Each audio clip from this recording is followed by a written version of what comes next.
Hello दोस्तों, मैं साक्षी आप सभी का स्वागत करती हूँ मेरे चैनल फ्लाइट लैपेंसी में, जहाँ मैं आपके साथ कहने को हम सफ़र का 21 पार्ट शेयर करने वाली हूँ।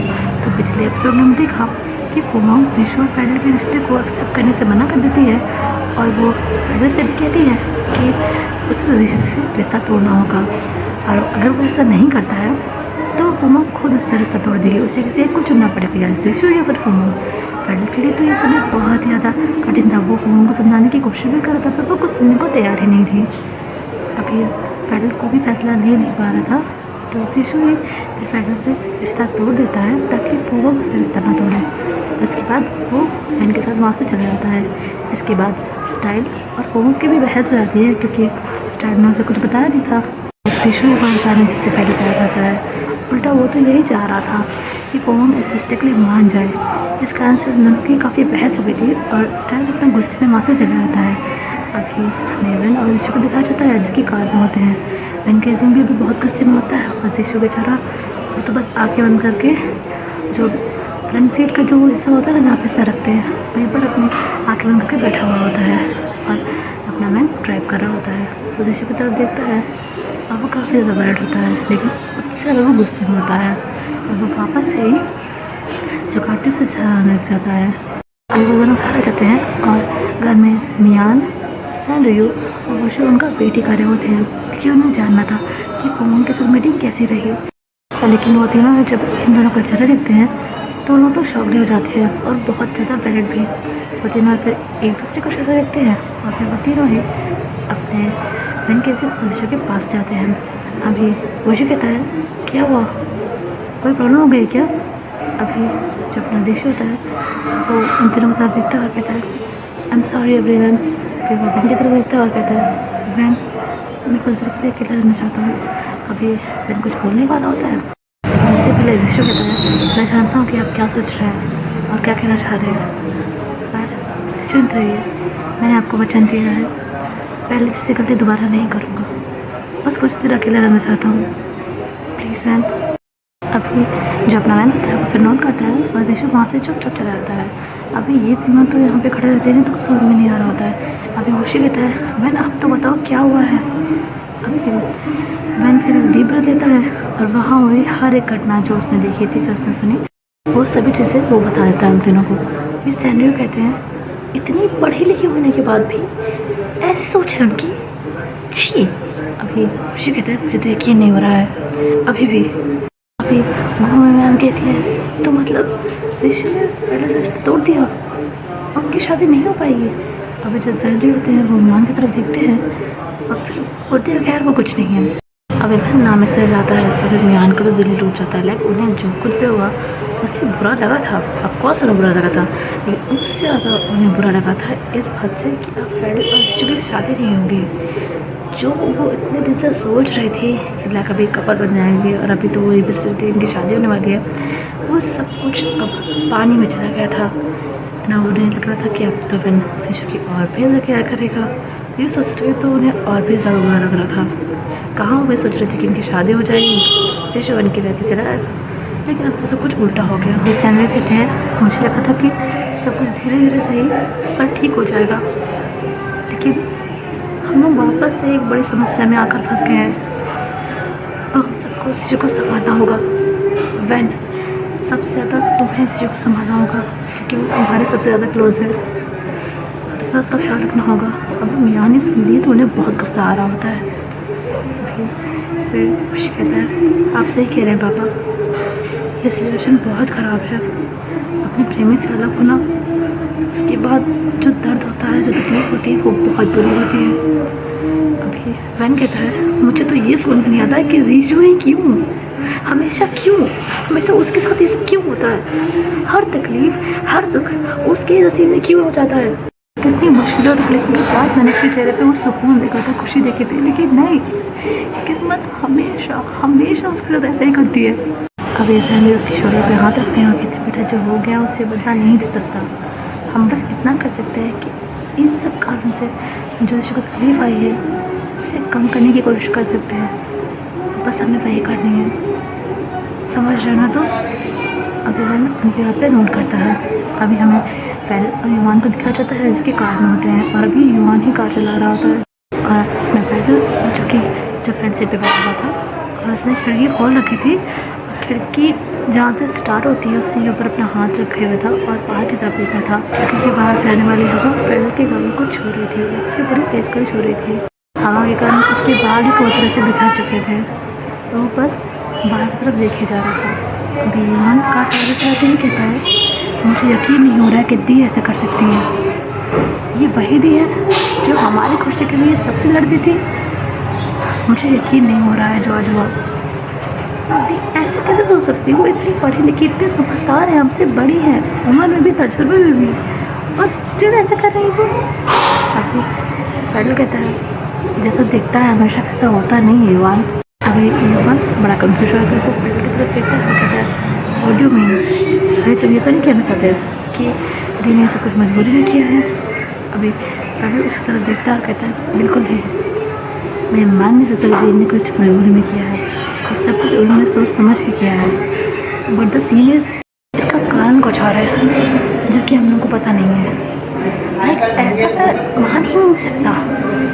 शिशु के बारे में मैंने उन्हें बताया है, और उसके बाद ऐसा कि उसे कोई बीमारी है, और उसने मेरी बात सुनी ही नहीं थी, और पहले ही मुझसे कहा था कि कुछ भी हो जाए मुझे उस लड़के का साथ देना चाहिए। जनाब उन्होंने ऐसा भेज क्यों किया मुझे भी नहीं पता है, लेकिन हो ना हो ये कोई और बात है। अभी ईमान कहता है, जो भी बात है, लेकिन तुम्हारा रिश्ता तो टूट गया ना। अभी फिर उसके फिर वापस से शहर हो जाता है और कहता है, जानता हूँ, लेकिन इस बात को पता लगाना भी बहुत ज़रूरी है। हो सकता है कि दीदी को कोई मिसअंडरस्टैंडिंग हो गई हो किसी को लेकर, और उससे बार में ऐसा हुआ है। वो कुछ सुनना चाह रही हूँ, बात उनके लिए कोई बहुत बड़ी हो। तो ईमान कहता है, अगर ऐसी बात है तो हम दोनों मिलकर इस बात का पता लगाएंगे। और फैडल कहता है, तुम नहीं। और ईमान कहता है, क्यों? फैडल कहता है, ईमान तुम हॉस्पिटल का काम संभालो अपने, वहाँ की पेशेंट को तुम्हारी ज़रूरत है, यहाँ मैं सब संभाल लूँगा, और रन भी तो है मेरे साथ। कि जो कुछ भी है इसका पता हम दोनों लगा लेंगे, तुम काम पर ध्यान दो। अगर तुम्हारी किसी तरह से हट लगेगी तो मैं खुद बोल दूँगा, ठीक है? और तुम इन सब में उलझ मत हो। अभी ईमान उसे देखता रहता है, फिर नोट करता है। अभी ईमान और फैडल के घर आ जाते हैं, दोनों ही कहाँ से करते हैं। अभी फैडल फिर कहता है, ईमान तुम घर जाओ। अभी ईमान कहता है, नहीं, मैं आज रात तुम्हारे साथ रुकूँगा।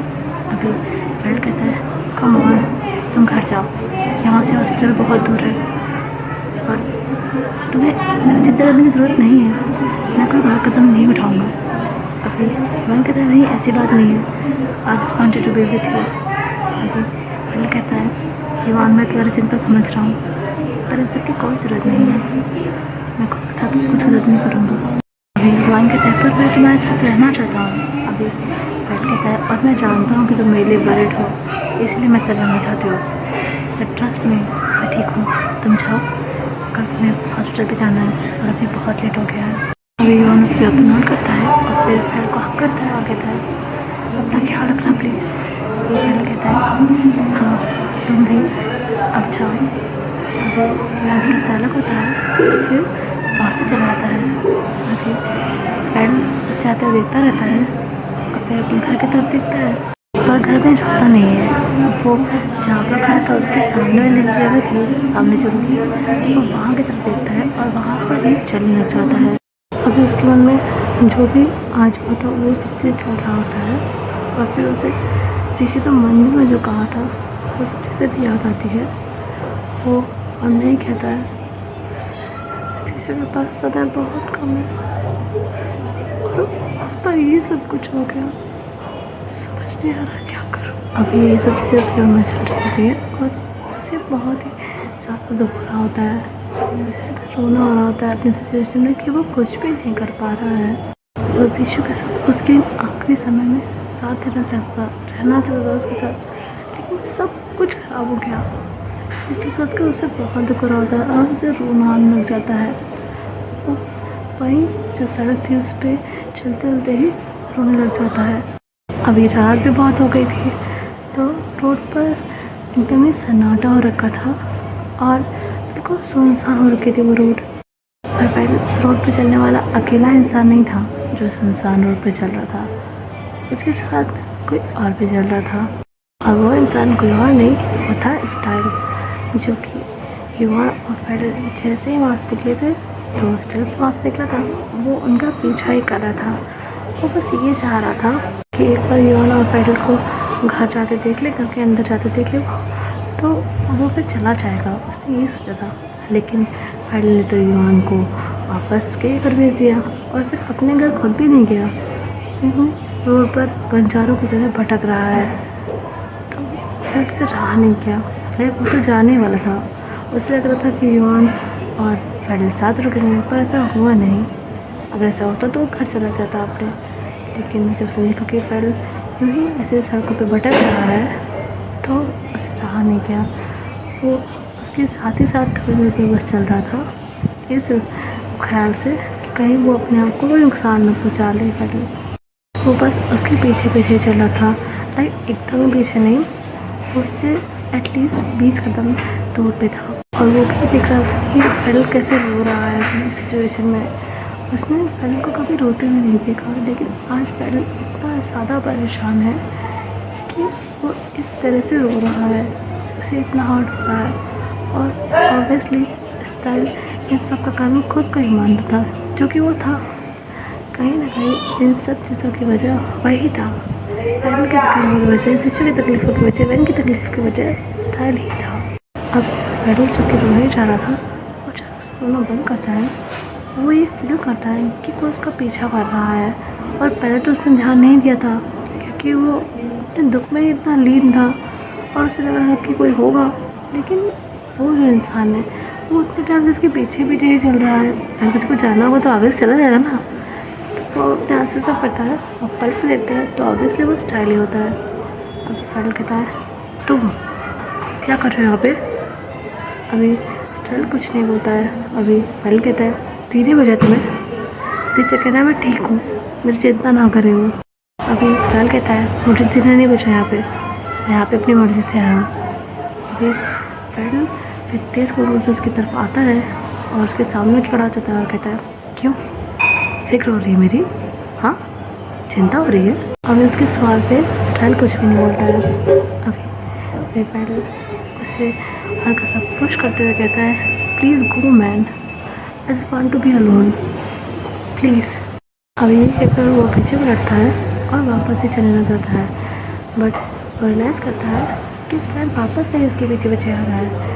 अभी फेडरल पलट के देखता है और कहता है क्या, क्यों कर रहे हो पीछा, जाओ यहाँ से, समझ में नहीं आ रही करो तुम्हें? अभी स्टाइल कुछ भी नहीं बोलता है। अभी फेडरल कहता है देखो अभी मैं सिचुएशन में नहीं हूँ तुमसे बहस कर पाऊँ, इसलिए इल्तिजा कर रहा हूँ, जाओ यहाँ से। अभी स्टाइल कहता है I can't leave you alone like that. अभी फेडरल उसके सुनता है और हंसने लग जाता है सरकास्टिकली और कहता है what did you say, you can't leave me alone like that. और your kind information mister Style, आप मुझे बहुत पहले ही अकेला कर चुके हैं, याद है? चिंता मत कीजिए, मैं मरूंगा नहीं। ये पहली बात तो नहीं जब मेरा दिल टूटा है ना? पहले भी ऐसा हो चुका है मेरे साथ, तो मुझे तो इन सबकी आदत हो चुकी है। आप जाइए यहाँ से। अभी जब फेडरल ने सब कहा होता है ना, तो उसकी आंखों में एक अलग इमोशन दिख रहे थे, एक अलग एहसास जो कि वो अपने अंदर बहुत छुपा के रखता था, बहुत ज़्यादा। वो एहसास जो कि वो चाहता था कि स्टाइल कैसे देखे, बट अभी जब वो खुद ही इतना टूटा हुआ था तो अपने इमोशंस को कैसे संभालना, तो वो भी बाहर आने लगे थे। अभी जब स्टाइल होता है वो कुछ भी नहीं बोल रहा होता है और स्टिल वहीं पे स्टैचू की तरह खड़ा रहता है। अभी फेडरल कहता है समझ में नहीं आ रहा तुम्हें? अभी स्टाइल कहता है आपको जो कहना है कह लीजिए, जो करना है कर लीजिए, पर मैं यहाँ से नहीं जाऊँगा। अभी फेडरल को बहुत गुस्सा आता है, वो स्टाइल का कॉलर पकड़ता है, उसके फेस के करीब आता है और कहता है जब मैं तुमसे भीख मांग रहा था कि मुझे छोड़ के मत जाओ, मुझे बस एक चांस दे दो अपने प्यार को साबित करने का, एक बार मेरी बात को समझने की कोशिश करो, मुझे अकेला मत करो। तब तो मैं समझ में नहीं आया, और अब जब मैं तुमसे खुद कह रहा हूँ कि मुझे छोड़ के चले जाओ तो जा नहीं रहे हो। अब स्टाइल बड़ी बड़ी आंखें करके फेडरल को देखे जा रहा होता है। और पैडल भी एकदम आ जाता है कि उसने क्या बोल दिया, जो खुद वो अपने मन में इतने टाइम से रखे हुए था, सब चीज़ वो मूव ऑन करने की कोशिश कर रहा था। फाइनली ये सब कुछ उसके मन से बाहर निकल आया था उसके अल्फाजों के रूप में। वो भी हैरानी से स्टाइल को देखता है, स्टाइल हैरानी से उसे दिख रहा था। अभी वो एकदम से स्टाइल का कॉल छोड़ता है, 2-4 कदम पीछे उठता है, अपनी नजर नीचे करता है और कहता है I am sorry, I am very sorry, please यहाँ से जाओ style, I beg you, please यहाँ से जाओ, मुझे अकेला छोड़ दो, मैं नहीं रहना चाहता अभी किसी के साथ, इसलिए मैं अलोन। मुझे नहीं पता तुम यहाँ पे क्यों आए हो, क्यों यहाँ से जा नहीं रहे, पर मुझे फिलहाल अकेला छोड़ दो। अभी स्टाइल फिर भी कुछ नहीं बोलता है और उसे देखता ही रहता है। अभी फ्रेंड कहता है हमेशा की तरह आज भी तुम मेरी बात नहीं मान रहे हो। अभी स्टाइल कहता है अब मानूंगा भी नहीं। अभी फ्रेंड कहता है भाड़ में जाओ फिर। और क्या कर वो वहाँ से जाने लगता है तेज़ कदमों से। अपना स्टाइल उसके पीछे पीछे ही धीमे धीमे जा रहा होता है और उनके अलावा अभी रोड पे कोई था भी नहीं। अभी वहाँ पर जो हवाएं थी वो बहुत तेज़ हो रही होती है और बादल भी आ गए होते हैं और अब धीमे धीमे करके बारिश हो रही होती है। धीमे धीमे बारिश शुरू हो गई होती है और वो दोनों ऐसे रोड पे चले जा रहे होते हैं। रोड भी लंबी थी तो वो ख़त्म भी नहीं हो रही थी और पैडल अभी बस चले जा रहा था और स्टाइल के पीछे पीछे जा रहा था और पैडल रो भी नहीं रहा था। वो नहीं रोना चाहता था अब, एटलीस्ट स्टाइल के सामने तो बिल्कुल भी नहीं। अभी स्टाइल और पैडल जो कि बारिश में भीग रहे होते हैं तो स्टाइल आसमान की तरफ देखता है और ऑब्वियसली बारिश भी वो तेज़ होने लग गई थी। अभी स्टाइल फिर सामने चल रहे पैडल की तरफ देखता है और कहता है बारिश तेज़ हो रही है, आप घर जाइए। अभी पैडल उसकी तरफ पलट के देखता है, बहुत चढ़ा हुआ होता है वो कहता है अगर मर भी जाऊँ बारिश में तो तुम्हारी वजह से, जाओ यहाँ से। बारिश देखकर वो वापस से पलट कर चलने लग जाता है और स्टाइल को तो भी बहुत चिंता हो रही थी पैडल की, क्योंकि बारिश पड़ रही थी और ही जनाब तक घर जाने को तैयार नहीं हो रहे थे और स्टाइल खुद भी देख रहा था बट उसे तो सब चीज़ों की आदत हो चुकी थी। उसे अभी पैडल की चिंता हो रही थी। अभी पैडल ऐसे ही चले जा रहा था और स्टाइल भी साथ चल रहा था। बारिश बहुत तेज़ हो रही थी और अब जब तक पैडल तो उसे बहुत ठंड भी लग रही थी बट स्टिल वो घर जाना नहीं चाहता था। उसे अभी यहीं पे अच्छा लगा था, इस बारिश में, इस तेज़ हवाओं में उसे अच्छा लगा था, थोड़ा बेटर फील हो रहा था। लेकिन अब उसका शरीर था वो ठंड बर्दाश्त नहीं कर पा रहा था। अब उसे हल्का हल्का ना चक्कर भी आने लग गया था और उसे फीवर भी आ रहा था। अब वो आसमान की तरफ देखता है और फिर वापस से चलने लग जाता है और वो अभी ये सब चीज़ें सफ़र कर रहा है। ये स्टाइल देखा था, स्टाइल अभी उसके पास आता है और उसके शोल्डर को पकड़ता है और कहता है आर यू ओके। अभी पैडल उसका हाथ झटकता है और कहता है don't touch me, please go. अभी अपना स्टाइल कहता है आपकी तबीयत ख़राब हो रही है। पैडल कहता है तो क्या, जा यहाँ से। पैडल कहता है वो वापस से चलने की कोशिश करता है पर उसे बहुत चक्कर आने लग जाता है। उसका सर बहुत घूमना होता है लेकिन वो गिरता उससे पहले ही स्टाइल से पकड़ लेता है। अभी पैडल तो बेहोश रहता है। स्टाइल उसे कानों पे स्लैप मार के उठाने की कोशिश कर रहा होता है बट कोई फ़ायदा नहीं हो रहा होता है। अभी स्टाइल तो बहुत डर गया होता है। स्टाइल अभी पैडल को लिफ्ट करता है और तेज़ कदमों से जो घर था उसकी तरफ आने लग जाता है। लाइक वो सीधा ही रास्ता था, रास्ते पर चल रहे थे हम लोग, वो घर के साइड से ही गुजरा था तो ऑब्वियसली अगर यहाँ से वो सीधे ही चलता जाएगा तो उसे घर मिल जाएगा और ऐसा होता भी है। वो पैडल को लिफ्ट करते हुए वहाँ पे घर आ जाता है। जो वहाँ का ड्राइवर है वो वॉचमैन वो दरवाज़ा खोलता है और स्टाइल उसे अंदर लेके आ जाता है। वॉचमैन पूछता भी है कि क्या हुआ पर स्टाइल कोई जवाब नहीं देता। वो उसे अंदर लेके जाता है और वॉचमैन भी अंदर आने लग जाता है। तभी स्टाइल उस तरफ देखता है और कहता है स्टे हियर और फिर वो उसे लेकर अंदर आ जाता है। अभी स्टाइल पे पैडल को पैडल के रूम में लेके जाता है और वहाँ उसे बेड पे लिटा देता है। अभी पैडल के घर में सर्वेंट्स भी नहीं थे। लाइक उसे सर्वेंट्स का घर पे रहना काम करना इसे पसंद नहीं था। उसे प्राइवेसी अच्छी लगती थी और इसकी कीमत वो काम करके चुका सकता था पर उसे पसंद नहीं था कि घर में सर्वेंट्स वगैरह रहे। जब नानी रहती थी तब वो सर्वेंट्स को मतलब रखता था यहाँ पे क्योंकि नानी काम करे अच्छा नहीं लगता ना। लेकिन जब नानी नहीं रहती थी तो वो उन सबको उनके घर भेज सकता था और उनको उनकी सैलरी ज़्यादा देता था, पर वो नहीं चाहता था कि घर पे कोई रहे। तो अभी यहाँ पे कोई था भी नहीं, तो अभी ये दोनों अकेले ही थे घर पे। अभी पहले तो बेड पे बेहोश पड़ा हुआ था और स्टाइल उसे देखता है, लाइक वो तो उठ गया था बेड से, तो देखता रहता है, उसे बहुत गुस्सा आ रहा था अभी बेड पे। और वो बेड पर ही एक तेज लात मारता है और कहता है रास्कल। फिर वो उन कपड़ों को देखता है, मतलब जो फैल के कपड़े थे उन्हें देखता है और नहीं कहता है ये कपड़े इनके शरीर पर ज़्यादा देर रह नहीं सकते, इनके लिए ठीक नहीं होगा। अभी फिर वो फैल के वार्डरोब के पास आता है, उसे खोलता है और उसमें से एक शर्ट निकालता है और एक लोवर भी और एक बॉक्सर भी, जिससे वो अपने फैल को पहना सके ये कपड़े हटाकर। और फिर उसके पास आता है, उन कपड़ों को देखता है और फिर बेहोश हुए फैल को देखकर एक स्माइल करता है और कहता है माफ़ करना, आपकी अनुमति के बिना आपको छू रहा हूँ, मैं क्या करूँ, आपने मुझे मजबूर किया ऐसा करने के लिए। अभी यही कहकर जो अपना स्टाइल था उसके जो ओल्ड कपड़े थे जिसने पहने हुए थे उनको हटाने लगता है और ये वाले जो कपड़े थे ये उसे पहना देता है बिना आँख बंद करे। लाइक यूजुअली कुछ शरीर लड़के होते हैं जो अपनी आँखें बंद कर लेते हैं और फिर कपड़े बदल देते हैं, पर उसका ऐसा कुछ नहीं था। लेकिन उसने जिस काम के लिए ये सब किया था उसका फोकस भी सिर्फ उसी पे था, ना तो वो ऐसी सिचुएशन थी कि वो अपने फ्रेंड को घूमते हुए देखे इस सिलसिले में, और ना ही उसका मन था क्योंकि वो भी काफ़ी परेशान था।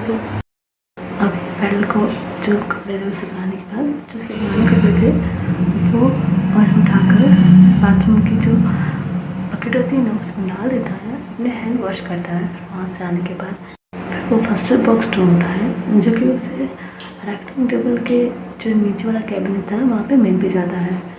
फिर वहाँ से वो जो फीवर की दवा होती है ना वो निकालता है और फिर नीचे किचन से आके वो पानी में लेकर आता है। लेकिन अब मसला ये था कि वो दवा खिलाएगा कैसे। अब वो सोचता रहता है कि वो क्या करे दवा खिलाने के लिए। फिर उससे आता है एक आइडिया जो कि वो करना तो नहीं चाहता था, लेकिन उसके लिए फर्स्ट प्रायोरिटी फेडल की हेल्थ ही है, तो वो वही करता है। अब वो फेडल की अपर बॉडी को थोड़ा सा उठाता है अपने हाथ से और फिर उसके मुंह को हल्का सा खोलता है और उसमें वो दवा डाल देता है। लेकिन अब पानी कैसे डालना है वो यहाँ मसला था। अभी जो पानी लेकर आया था वो पानी को खुद पीता है, लाइक वो अपने मुँह में डालता है एंड जो अपना फ्रेंड था उसको माउथ टू माउथ उसे देने वाला था पानी, जिससे वो पानी उसके गले में जा सके, लाइक उसके मुंह में जा सके।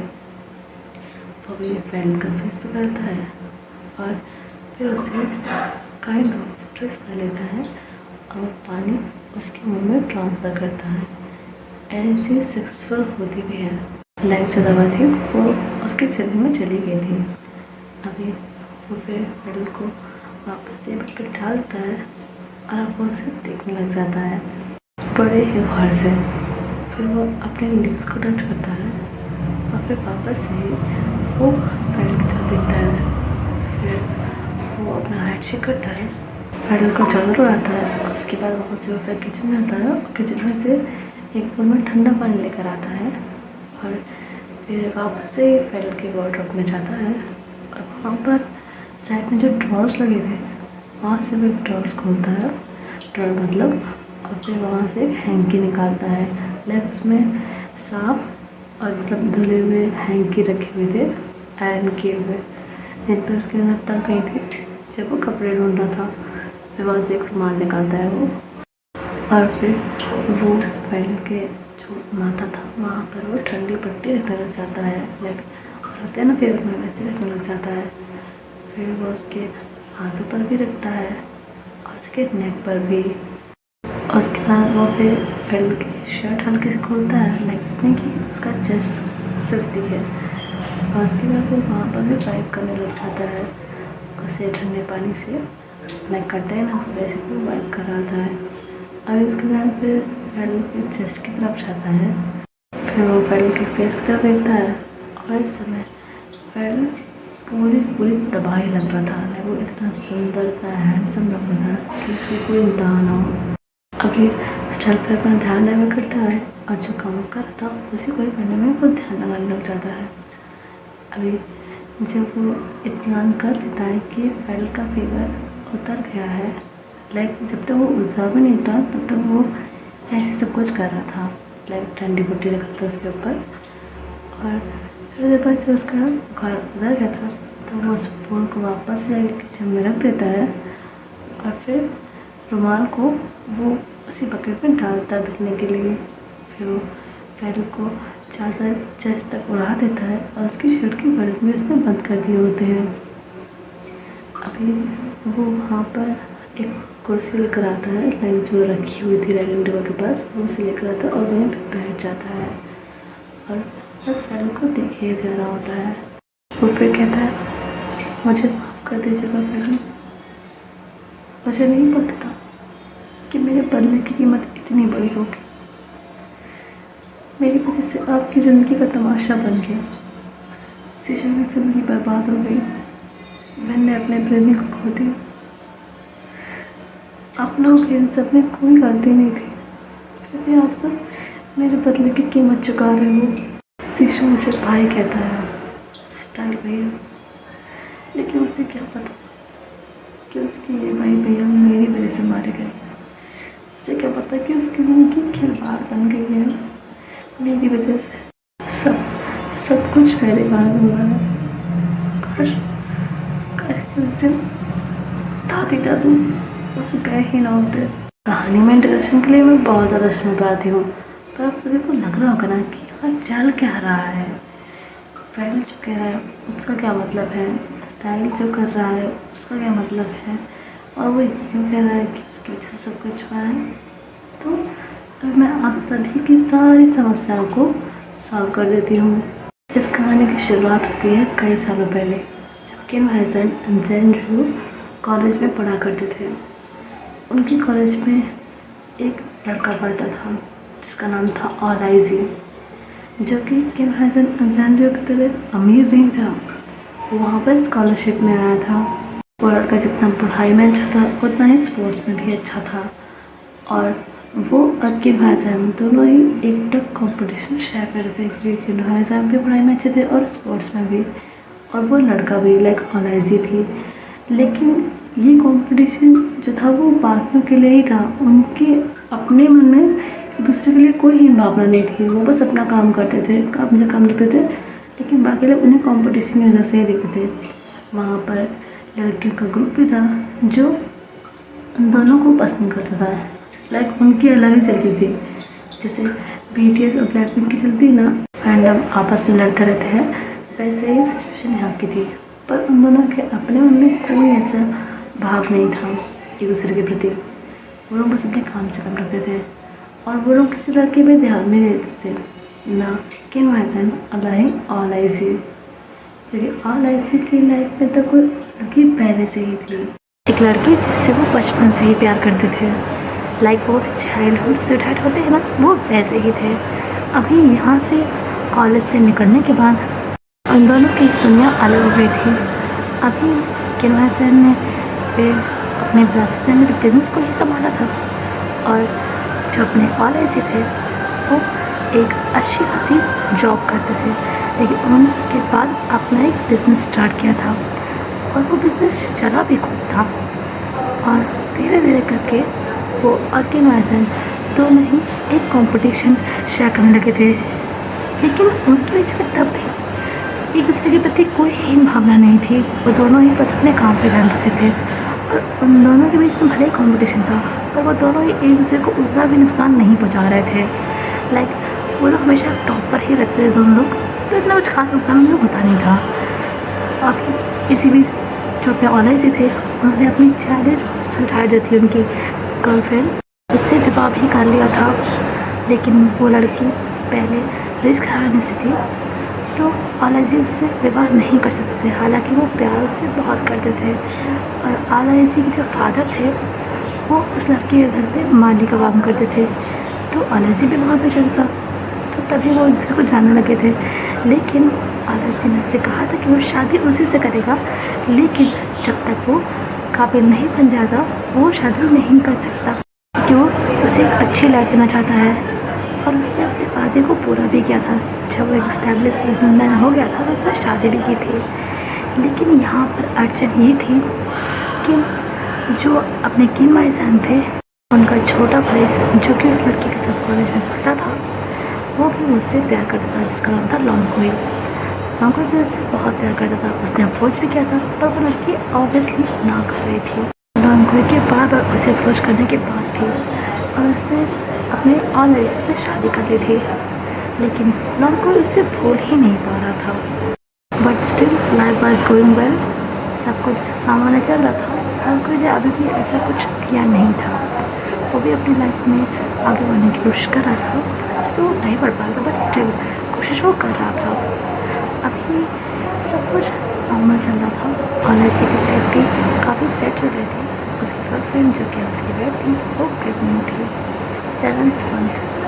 और oh I forgot to tell her name, उसका नाम है होंगलू। अभी होंगलू एक्सपेक्ट कर रही थी 7th मंथ से। एंड इसी बीच जो अपने कॉलेज से थी उसे किसी बिजनेस ट्रिप के लिए बाहर जाना पड़ा था। एयरपोर्ट जाना नहीं चाहता और उन्होंने ही उसे कहा था कि वो जाए, उसे यहाँ पर उसकी चिंता करने की ज़रूरत नहीं, वो सब संभाल लेगी। उसके पास नर्सेस तो थी और ऐसे का मन नहीं था बट स्टिल वो चला गया था और यही उसकी सबसे बड़ी गलती थी। अभी और ऐसे यहाँ से चला गया था और उसके जाने के दूसरे दिन की जो शाम थी उस दिन जो हमलों थी वो बस ऐसे वॉक करने के लिए घर से बाहर निकली थी। लाइक प्रेगनेंसी बताते हैं ना कि वॉक करना चाहिए, तो वो वॉक करने के लिए बाहर निकली थी। नर्स ने मना किया था बट उसने कहा था कि थोड़ी देर की तो बात है, वो आ जाएगी। वो अभी वहाँ के जो पार्क था सोसाइटी का वो वहीं गई थी वॉक करने के लिए, उसके साथ कोई था भी नहीं। अभी वहाँ जो पार्क में जाती है तो वहाँ पे कई सारे बच्चे होते हैं जिन्हें देखकर उसे बहुत अच्छा लगता है। वो भी वॉक कर रही होती है तभी वो किससे टकरा जाती है। वो जैसे ही उस इंसान को देखती है तो वो काफ़ी ज़्यादा हैरान हो जाती है। वो लॉन्गकोई ही था जो कि ड्रंक था और उसके साथ कुछ उसके दोस्त भी थे जो कि वो भी ड्रंक ही थे। अभी हम लोगों को देखती है और ऑब्वियसली उससे वो सब ठीक नहीं लगता है तो वो जाने लगती है। तभी जो अपना लॉन्गकोई होता है उसका हाथ करता है, जिससे हम लोग एकदम से उसकी तरफ आके देखती है और कहती है ये क्या बदतमीज़ी है। अभी तो अपना नाम कोई होता है, मेरी बात सुनो, मुझे मुझसे बात करनी है। अभी और कहती है पर मुझे तुझसे बात नहीं करनी है, तुम्हें समझ में नहीं आ रहा है, मेरी शादी हो चुकी है। अभी वो कहता है मुझे फ़र्क नहीं पड़ता, तुम्हें मुझसे बात करनी होगी। मैं इससे बहुत प्यार करता हूँ यार, मैं मैं तुम्हें कभी अपनाने को तैयार हूँ। हम यहाँ से कहीं दूर चले जाएंगे, ये बच्चा मैं ऐसे भी अपना लूँगा। हाँ हम लोग साथ रहेंगे हमेशा। अभी हम लोग कहते तुम्हारा दिमाग खराब हो गया है, जाओ यहाँ से, अब मैं शोर मचाऊँगी। वे लोग भी कहते हैं कुछ भी कर लो पर आज तो मैं तुम्हें अपने साथ लेकर नहीं जाऊँगा। फिर वो ड्रंक था तो उसका दिमाग तक काम कर नहीं रहा था और जिन्होंने तो वो वैसे भी था हम लोग के। अब वो उससे गलती करने की कोशिश करता है तो वो चिल्ला कर वहाँ पर जो भी थी उन्हें भी अट्रैक्ट कर लेती है। लाइक ये उसका वो नहीं था कि लाइक अट्रैक्ट करना उस तरह से, बट ऑब्वियसली वो चिल्लाएगी तो लोग दिखेंगे ही ना। अभी वहाँ पर एक ओल्डली कपल थे, लाइक एक ओल्ड अंकल थे और एक ओल्ड आंटी। वो उसकी हेल्प के आगे आते हैं तो और ऐसे उनकी तरफ गन पॉइंट करता है और कहता है पीछे हट। और वो ऑलरेडी कपल ठहर जाते हैं और जहाँ पर वो खड़े थे वो वहीं खड़े रह जाते हैं। और जो अपना नाम को होता है वो बस हम लोग की तरफ देखता है जिसका उसने हाथ में रखा था और वो उसको ज़बरदस्ती वहाँ से जाने की कोशिश करता है। अभी हम लोग उससे छुड़ाने में उसको बहुत कोशिश कर रही होती है और लेकिन वो कुछ कर नहीं पा रही होती क्योंकि उसे बाकी लड़कों ने भी तो पकड़ा हुआ था। अभी हम लोग फिर अपना एक हाथ उन लोगों की चपेट से छुड़ाते हैं और जो अपने लॉन्गकोई था उसे एक तमाचा मारती है चढ़ के और फिर उसे काफ़ी खरी खट्टी भी सुनाती है। अभी इस सबसे लॉन्गकोई का ईगो बहुत हट होता है और उसे बहुत गुस्सा आ रहा होता है और चढ़े तो उसको वैसे भी थी। वो अपने हमलों को बहुत ही बुरी तरह से धक्का देता है जिससे वो पेट के बल ही गिर जाती है और वो एकदम से चीखती है और उसकी चीख इतनी भयानक थी, लेकिन इतनी दर्द भरी थी कि वहाँ पर सबके रोंगटे खड़े हुए थे। अभी वो ऐसे ही दर्द में कराती रहती है और अभी जब वो गिरती है तब जाके अपने जो लॉन्गकोई था उसे सेंस आता है कि क्या हो गया। अभी वो अपने दोस्तों की तरफ देखता है और उसके दोस्त उसकी तरफ देखते हैं। अभी वो सोचता है कि अगर ये यहाँ पे मर गई तो बहुत बड़ा मसला हो जाएगा, ये पुलिस केस हो जाएगा और यहाँ पे इतने सारे लोगों ने देखा भी तो है, बहुत मसला हो जाएगा। तो वो उन सभी लोगों की तरफ देखता है और कहता है किसी ने कुछ नहीं देखा, कुछ नहीं सुना, समझे। और वो सब लोग बहुत ज़्यादा डरे होते हैं। अभी वो जो ओवलीज थे वो हम लोग के पास आने की कोशिश करते हैं, लेकिन अपना ना कोई वापस से उन्हें लड़के पीछे कर देता है। हम लोग की हालत तो बहुत ख़राब हो रही होती है और वो ऑलमोस्ट बेहोश होने के कगार पे थी। अभी लॉन्ग कोई उसे उठाता है और उसे उठाने के बाद जो अपना लॉन्ग कोई था वो अपने दोस्तों के साथ वहाँ से चला जाता है।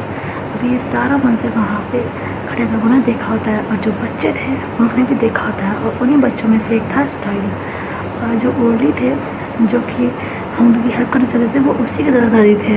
अभी हम लोग को लेकर अपना लॉन्ग कोई वहाँ से चला जाता है अपने दोस्तों के साथ और फिर वो एक क्लिफ के पास जो कार थी उसे लेकर आता है और फिर खुद कार चलता चाहता है, दोस्तों को बता देता है और जो अनकॉन्शियस हम थी उसे वो ड्राइविंग सीट पे बिठा देता है और फिर कार को खाई से धक्का दे देता है।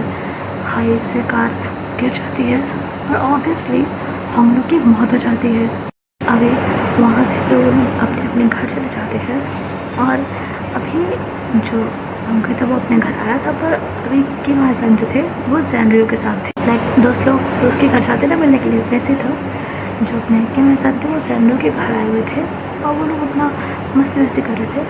अभी जो ये स्टाइल के दादाजी थे ये लोग इसमें तो कुछ नहीं बोले थे जब लॉन्ग को यहाँ पे था। उसके बाद उन लोग थोड़ी हिम्मत किए थे और पुलिस स्टेशन में कंप्लेंट करवा दिए थे, लेकिन जो इंस्पेक्टर था वो जो के पहचान थे उनका आदमी था।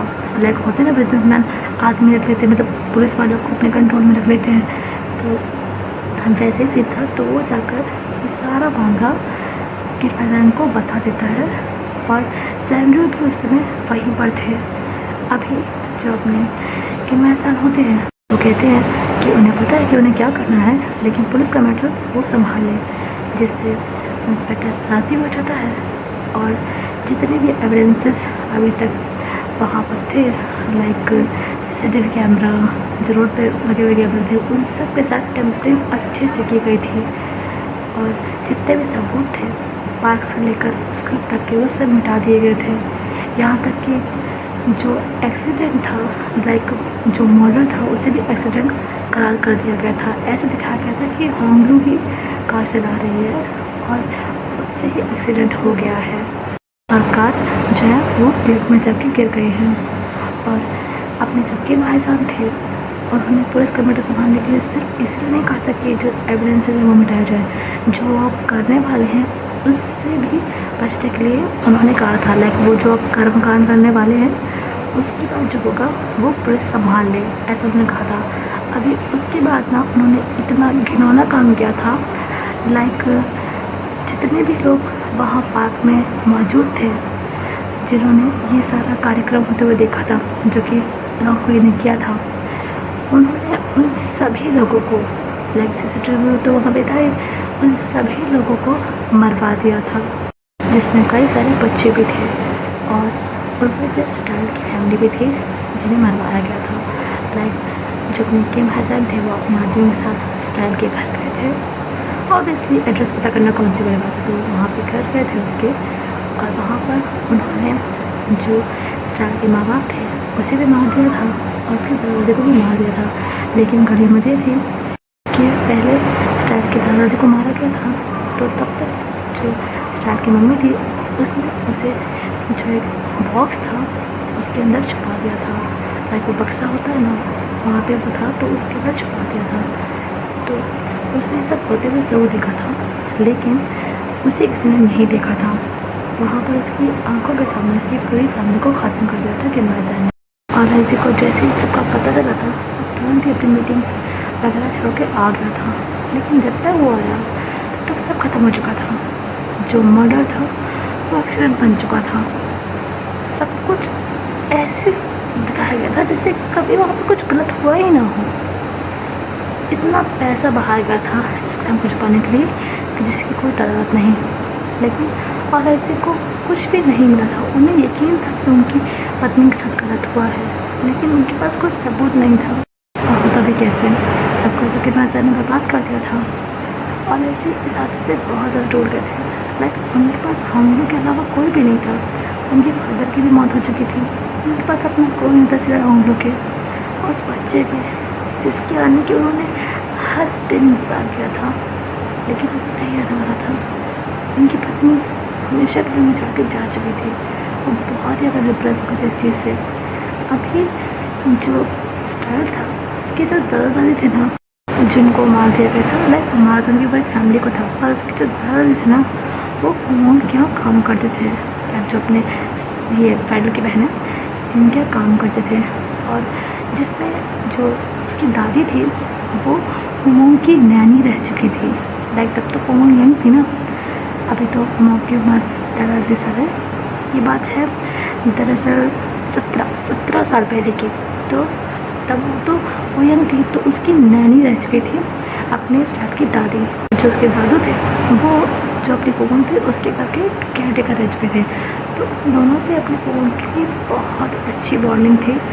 वो जो अपने स्टार्ट की दादी थी, उसे माँ मानती थी, माँ का दर्जा देती थी। उसे जैसे ही स्टाइल ने फोन का केस सब बताया था, वो तो शॉक्ड हो गई थी। लाइक ऐसा था ना कि स्टाइल के जो नेबर्स थे ना, वो जब ये सब कत्ल हुआ था, तो उस समय तो वो घर के अंदर नहीं गए थे, कि ऑब्वियसली इंसान डर जाता है। जब वो आए थे ना कार से, तभी भी उन्हें तो समझ नहीं आया था। उन्होंने कहा शायद उमंग ही वहाँ पे आई होगी, क्योंकि उमंग आती रहती थी वहाँ पे।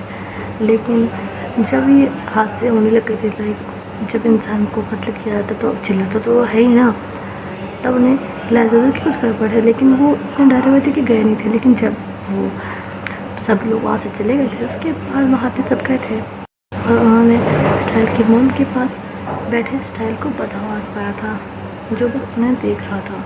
उसकी आंखों से आंसू गिर रहे थे। आगे नेबर्स लोग इनकी फैमिली के जितने भी रिलेटिव्स को जानते थे, उन सबको कॉल करके बताए थे, इवन फोमोंग को। फोमोंग जबकि अभी अपने घर पे सो ही रही थी, उसे जब बताया तो वो तुरंत से ही वहाँ पे आ जाती है। एंड फिर वो स्टाइल को ही देखती कि वहाँ पर तो सब मर गए थे, तो स्टाइल को ही और कहीं होती है।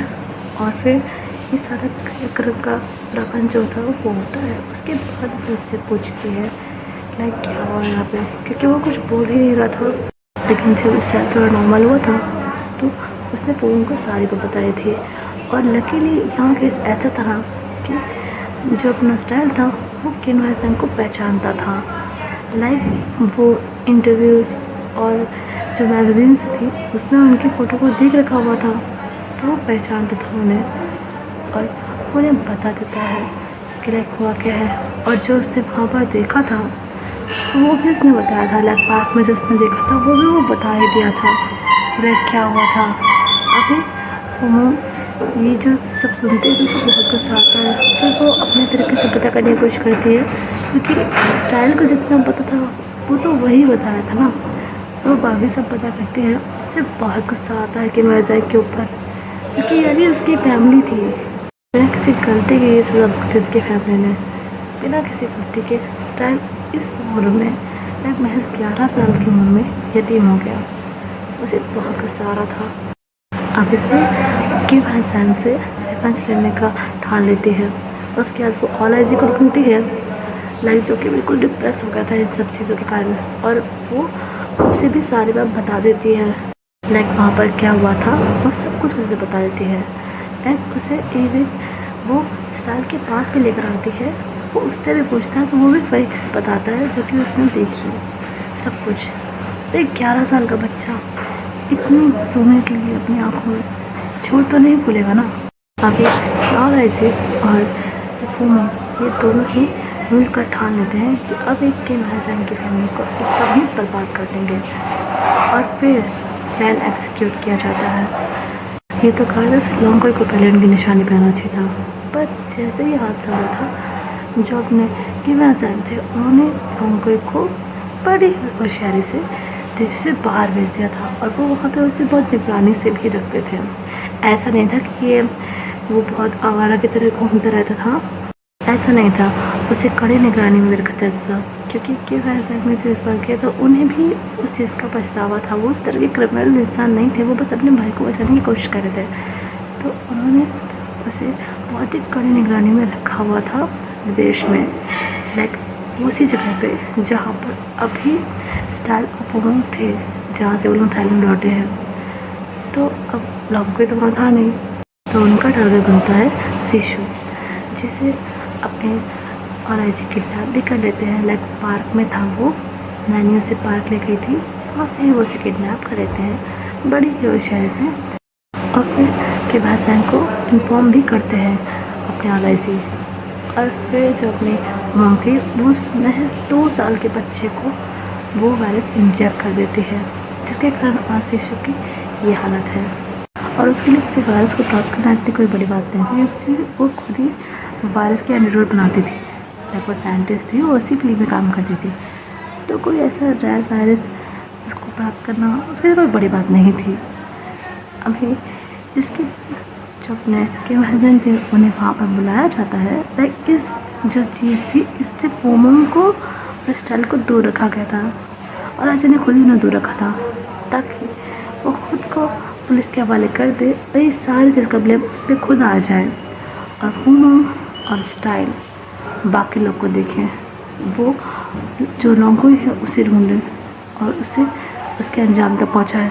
ऐसा दर्दनाक हाल करें उसका जिसकी कोई इंतहा ना हो, और फिर केभासन को भी अपने सिकंजे भी ले ले। और शिशु इन सब में इम्प्रूव यहाँ पे इसलिए हुआ था क्योंकि देखो आलाइजी ने अपने बच्चे को खो दिया, और जब अपने बच्चे को से वो देख भी नहीं पाया, तो वो चाहता था कि केभासन भी वो फील करे। केभासन ने आलाइजी से उसका बच्चा छीन लिया था, तो अब आलाइजी ने उन्होंने ऐसा कार्यक्रम किया था जिससे केभासन के पास उनका बच्चा रहेगा तो, पर वो कभी उसे छू नहीं पाएंगे, कभी भी उनका बेटा नॉर्मल ज़िंदगी नहीं जिएगा, घर की 4 दीवारी में रह जाएगा। उनका बेटा हर महीने उस दर्द से गुजरेगा जो इंसान की जान ले ले, इतना भयानक दर्द होता है। और केभासन ये सब होते हुए देखेंगे और कुछ नहीं कर पाएंगे। उन्होंने केभासन को बहुत सारी बदसुदा दी थी, लाइक वो हर दिन अपने बेटे को देखते और अपनी गलती याद करते कि उन्होंने क्या किया है, बट ये इनफ नहीं था आलाइजी परफॉर्म के लिए। आलाइजी चाहते थे कि केभासन उसी पेन से गुजरे जिस पेन से उनकी पत्नी गुजरी थी, तभी जो अपने केभासन थे उनकी मौत एक्सीडेंट से हुई थी। उनको भी जो लोग थे उन्होंने ऐसे प्रोटेक्ट करते हुए मारा था ना कि एक्सीडेंट हुआ है, और इस मर्डर को एक्सीडेंट दिखाने में केभासन का बहुत बड़ा हाथ था। लाइक उसने जो लड़के को उसने तो बस एक हल्का सा काम किया था, उस मर्डर को दिखाया था, उसे साबित तो उसने केभासन ने करवाया था, तो उनके साथ भी यही होना था। ऐसा फोमोन और आलाइजी ने डिसाइड किया था, और वो भी यही है। अभी आलाइजी तो इस क्राइम के चक्कर में चले गए थे जेल, लाइक जो उन्होंने शिशु के साथ किया उस कारण से वो जेल चले गए थे। लेकिन इस समय फोमोन का नाम उन्होंने कहीं भी नहीं दिया था, वो बिल्कुल नीट एंड क्लीन थे। वो चाहते थे कि बाकी का काम फोमोन करे, और स्टाइल को उन्होंने इसलिए कहते कि स्टाइल खुद ही इन सब का बदला लेना चाहता था, और वो कोई इस तरह से बात नहीं करते कि रिसेंटली कुछ हुआ है तो इंसान आवेश में सच में इन सब का बदला चाहता था। और आलाइजी ये चीज़ समझ भी रहे थे। वो 11 साल का बच्चा जो कि स्कूल जाने वाला लड़का था, वो अब अपनी मासूमियत अपनी सादगी सब कुछ खो चुका था। उसे बस एक चीज़ दिख रही थी, उसका बदला जो उसे लेना था केभासन की फैमिली से। अभी आलाइजी को जेल चले गए थे इस केस के चक्कर में, तो फोमोन और स्टाइल थे जिन्हें सारी चीज़ें संभालनी थी। और अभी फोमोन के लिए काफ़ी कुछ मुश्किल हो रही थी, क्योंकि उन्हें एक तरफ युवान को भी देखना होता था, युवान उनके साथ रहता था, और फिर उन्हें स्टाइल को भी संभालना था, और वो स्टाइल को हाइड करके रखना चाहते थे सभी से। लाइक उन्होंने स्टाइल को हर इमोशन से दूर रखने के लिए कहा था, ताकि कोई भी ऐसा डिस्ट्रैक्शन ना हो उसको, जिससे कि वो भटक जाए अपने गोल को लेकर। तो वो हमेशा उन्हें अलग रखती थी, खुद भी उससे अच्छे से बात नहीं करती थी, क्योंकि वो नहीं चाहती थी कि स्टाइल को उनसे भी लगाव हो किसी भी तरह का। तो उससे भी बहुत रूडली बात करती थी, हमेशा ये कहती थी कि इमोशन अपने अंदर आने मत देना, क्योंकि इंसान को कमज़ोर कर देते हैं। और इस टाइम उनके बाप को मानता भी था और वो फूमोंग से इमोशनली अटैच हुआ भी नहीं था, क्योंकि फूमोंग ने उसे होने ही नहीं दिया और उसे एक घर में अकेले रखते थे। वहाँ पे तो सामने उनसे भी मना करके रखा था कि स्टाइल से कोई बात ना करे, और स्टाइल को भी मना करके रखा था कि वो भी किसी से बात ना करे। कहते हैं ना कि हर चीज़ कीमत मांगती है, तो यहाँ स्टाइल भी अपने बदले की कीमत चुका रहा था। उसे एक आइसोलेशन की ज़िंदगी जीनी पड़ रही थी और इसी दौरान वह स्कूल में मिला था फेडल से। जब वो हाई स्कूल में था तभी फेडल वहाँ पर आया था, और जैसे मैंने पहले बताया था कि फेडल पहले ठीक से चल नहीं पाता था, तो वहाँ पर लोग उसे बुली करते थे और स्टाइल इन सब चीज़ों से नहीं पढ़ना चाहता था, लेकिन उसे अच्छा नहीं लगता था क्योंकि वो दिल घबराहट का नहीं था। वो भले ही अपनी फैमिली का रीजन चाहता था, तो उसका दिल अभी भी बहुत सॉफ्ट था, तो उसे अच्छा नहीं लगता था जब फेडल को कोई परेशान करता था। और उसका वो क्लासमेट भी था, जो फेडल था वो स्टाइल का ही क्लासमेट था, तो जो भी होता था उसकी आँख के सामने रहता था, वो इग्नोर करने की कोशिश करता था पर नहीं कर पाता था। तो एक दिन फिर स्टाइल लेने का निर्णय किया। उसे नहीं हो रहा था ये बार-बार का टॉर्चर देखना। वो इन सभी लड़कों को बहुत ही बुरी तरह से मारता है, बहुत ही ज़्यादा बुरी तरह से, लाइक उनका भर्ता बना देता है। ऐसे मारता है उन्हें और उन्हें वार्न भी करता है कि वो फेडल से दूर रहे। जिस मोमेंट से अपने फेडल को स्टाइल ने बचाया था और लोगों को अच्छे से सबक सिखाया था, उस मोमेंट से अपने फेडल के दिल को स्टाइल पे फिदा हो गया था। लाइक पहली बार उसकी फैमिली के अलावा, लाइक उसके नानी, युवान, उमंग के अलावा किसने स्टैंड लिया था उसके लिए, ये उसके लिए बहुत बड़ी बात थी। तो एकदम ही अपने स्टाइल के लिए लट्टू हो गया था। लेकिन अब यहाँ सीन ये था कि स्टाइल ने जो बखेड़ा खड़ा किया था स्कूल के अंदर, उसे उमंग के आदमी ने यहाँ सेटल करवा लिया था पैसे से देकर, लेकिन स्टाइल को स्टिल 2 वीक्स के लिए सस्पेंड कर दिया गया था। और अब इस बारे में उमंग को तो पता चल नहीं था। वो उसे बहुत कुछ सुनाती है, लाइक वो उसे इसके तो डांटती ही है कि उसे सस्पेंड कर दिया गया है स्कूल में गुंडागर्दी करने के चक्कर में, और उसे इसलिए भी डांटती है कि उसने मना किया था कि उसे किसी से भी कांटेक्ट में नहीं आना है, एंड स्टिल उसकी हरकत है। स्टाइल से अपने कोई पता नहीं देता और उसे खुद ही लग रहा था कि उसने गलती कर दी है, उसने स्टाइल को बचाकर उसे नहीं करना चाहिए ऐसा। उसे किसी से भी इमोशनली कनेक्ट नहीं होना है, कोई क्या करता है क्या नहीं करता उसे उससे फ़र्क नहीं पड़ना चाहिए। तो फिर उसने फूमोंग से कहा था कि ऐसा दोबारा नहीं होगा, एंड उसने वापस से स्कूल जाना स्टार्ट किया, लेकिन अब फेडल उसके पीछे पड़ गया था। एंड जैसा कि अब उन्होंने देखा है, फेडल बहुत ही ज़्यादा दृढ़ निश्चय वाला लड़का है, अगर उसे कुछ चाहिए तो चाहिए। वो अपने स्टाइल के पीछे पड़ गया था कि उससे दोस्ती करनी है, हमेशा उसे दूर रखा था अपने से।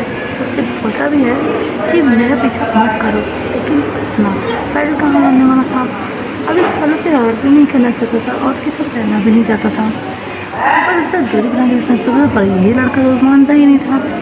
अभी स्टाइल खुद तो ऐसे पढ़ने करता था कि लाइक वो इसकी लाइफ में इन्वॉल्वमेंट नहीं चाहता है, लेकिन अभी अगर अपने फेडल को कोई परेशान करता था ना, तो सामने तो वो कुछ भी नहीं बोलता था, लेकिन अकेले में वो उस इंसान को अच्छे से ही कोड देता था, बशर्ते वो स्कूल में ना हो। लाइक वो जो भी कुछ करता था वो स्कूल में नहीं करता था, बट ऐसे करता था कि किसी को पता भी ना चले, सामने मर जाए, लाठी में टूटे।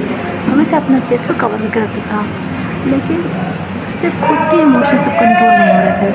लाइक वो परेशान हो रहा था कि ना वो अपने खुद को संभाल पा रहा है और ना ही वो फेडल को रोक पा रहा है। उसकी फेडल के लिए केयर, उसका ऑब्सेशन अब बढ़ रहा था। तो वो मुझसे कहता है कि वो ये स्कूल चेंज करना चाहता है अपने हाई स्कूल कंप्लीट करने के बाद, पर फूमोंग कुछ खास सवाल नहीं करती और स्कूल चेंज भी करवा देती है।